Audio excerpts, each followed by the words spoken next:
Hai semua, hari ni kita nak tengok tentang agar-agar. Ni ialah agar-agar yang selalu digunakan oleh Monica. Ni berat dia ialah 10 gram. So, instruction dia ada kat belakang ni. So, make sure to follow exactly the instruction untuk mengelakkan daripada agar-agar kita ni terlebih keras, terlebih lembik macam tu. So, 10 gram of this agar-agar masukkan dalam 1 liter air dan biarkan mendidih selama 10 minit. Lepas tu dah mendidih ni, masukkan 150 gram of sugar. Ni, add sugar. Okay, itu je lah. Tunggu sampai sugar tu dah fully dissolve. Kita dah boleh masukkan dalam apa-apa acuan. So, ni ialah contoh-contoh yang kita dah buat. 1, 2, 3. Jeng jeng jeng jeng. Jeng jeng jeng jeng jeng jeng jeng jeng. Ni mostly ialah ikan. Yang ni nanti akan jadi batu. Ni daun teratai ni. Sepatutnya bunga teratai. Macam tu lah, ada ikan, ada aeroplane. Ni ada love, ni cappuccino love, Ni strawberry love, strawberry imago. Ni untuk kita buat tulisan lah atas kek apa ke.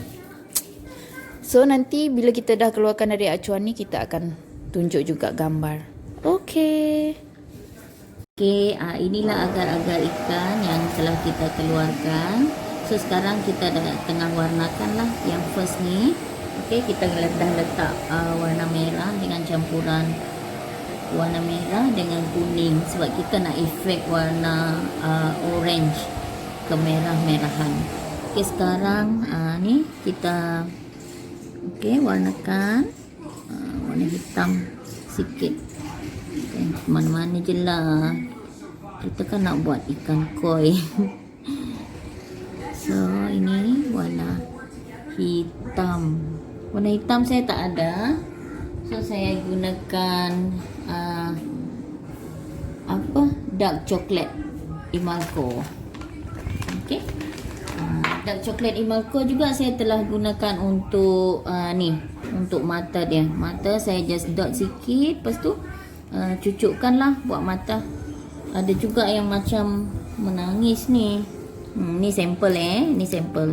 Tadi ni first kita try, kita buat macam gitu, sekali meleleh. So the next, so kita buat kita cucuk masuk ke dalamnya. Ni pun ni menangis, ikan koi menangis. Ni kan elok ni. Okey, tu untuk mata dia lah. Okey, kita siapkan semua dulu warna, nanti kita tunjuk macam mana hasil dia. Okey, tada. Inilah hasil dekor menggunakan agar-agar ikan koi.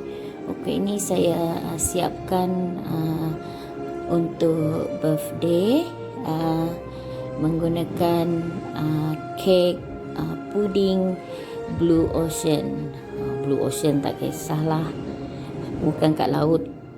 Ikan koi bukan kat laut, tapi sebab ada air-air kan. So bolehlah cuba selepas ini.